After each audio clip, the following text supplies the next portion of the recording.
Di dalam tahapan konflik ini mulailah tumbuhlah sebuah konflik-konflik. Di dalam konflik ini tuh ada dua macam pembagian. Yang pertama yaitu ada konflik internal dan yang kedua ada konflik eksternal. Nah, konflik internal ini itu konfliknya itu terjadi antara tokoh tersebut dengan dirinya sendiri. Kalau eksternal ini konfliknya itu terjadi antara tokoh A dengan tokoh B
Kita lanjut ke analisis dari prosa fabel semut dan belalang. Yang tadi kan sudah dijelaskan apa itu amanat, apa itu penokohan. Nah, sekarang kita analisis secara langsung ke cerpen fabel semut dan belalang. Nah, dari tema yang diambil dari semut dan belalang ini adalah perjalanan hidup, di mana tadi seekor belalang yang bingung mencari makan dan seekor semut yang bertemu dengan belalang untuk memberitahu tentang masa-masa kehidupannya. Kemudian yang kedua adalah tokoh penokohan. Di dalam cerita semut dan belalang ada dua tokoh. Yang pertama raja semut yang memiliki sifat baik dan dermawan. Yang kedua adalah belalang yang memiliki sifat keras kepala, pemalas. Kemudian yang ketiga adalah Latam. Nah, Latam dalam cerita cerpen semut dan belalang ini ada yang pertama tempatnya itu di hutan, karena buktinya adalah tadi saat semut bertemu dengan belalang di dalam hutan dan semut ingin mencari makan di hutan. Kemudian waktunya adalah pagi hari, di mana karena segerombolan semut ini ingin mencari makan pada waktu pagi hari. Selanjutnya adalah suasana. Suasana adalah yang terjadi adalah suasana sengsara, karena pada saat itu seekor belalang yang menahan lapar dan pingsan. Kemudian alur yang dipakai dalam cerita ini adalah alur maju, karena tidak membahas kejadian-kejadian yang telah dilalui, tetapi membahas masa yang akan mendatang. Kemudian yang kelima ada sudut pandang orang. Di sini sudut pandang yang dipakai adalah sudut pandang orang ketika serba tahu. Buktinya adalah saat segerombolan semut dan raja semut bertemu dengan belalang yang masih bermain di dalam hutan. Nah, selanjutnya ada amanat. Amanat yang diambil dari cerita ini atau pesan moral yang dapat diambil dari cerpen semut dan belalang adalah janganlah menjadi pemalas, karena hanya akan membawa kesulitan bagi kita sendiri. Ada yang kedua adalah jangan sia-siakan hidup dengan bermalas-malasan, karena bermalas itu bisa membuat kita resah, juga membuat kita bencana bagi hidup kita. Kemudian bekerjalah untuk menghasilkan hasil yang memuaskan hidup kita. Kemudian menabunglah dari sekarang untuk masa yang akan datang. Nah, itu merupakan moral-moral atau pesan moral yang dapat diambil dari cerpen ini. Selanjutnya adalah gaya bahasa. Gaya bahasa yang diambil dari cerpen ini merupakan gaya bahasa kita sehari-hari, di mana gaya bahasanya yaitu bahasa yang sangat sederhana dan mudah dipahami untuk membaca dan memahami apa isi dari cerpen tersebut. Selanjutnya adalah hasil observasi yang saya lakukan di SD 3 Bendasari Bujon yang terletak di Dusun Hadapan Kulon dan Desa Bendasari, di mana saya mewawancarai Ibu Yusmiasih selaku wali kelas 5. Nah, di sini saya menanyakan beberapa hal tentang perencanaan, pelaksanaan, dan analisis yang dipakai dalam pendekatan analitik di SD 3 Bendasari. Nah, perencanaan pembelajaran sastra di SD 3 Bendasari ini, sebelum melakukan pembelajaran, Bu Yusmiasih mengatakan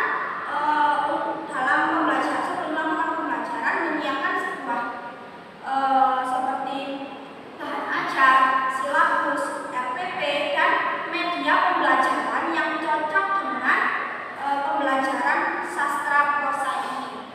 Nah, Bu Yusmiasih juga mengatakan keberhasilan dalam pembelajaran sastra, khususnya sastra prosa ini tergantung pada gurunya, di mana guru ini harus pintar-pintar, lebih kreatif untuk menghidupkan suasana di kelas.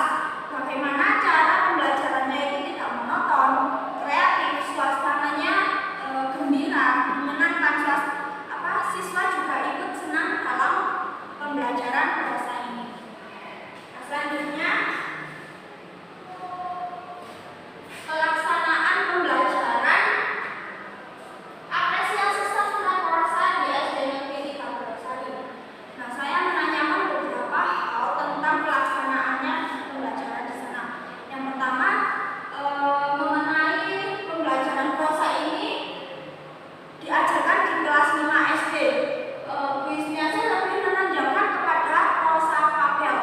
mana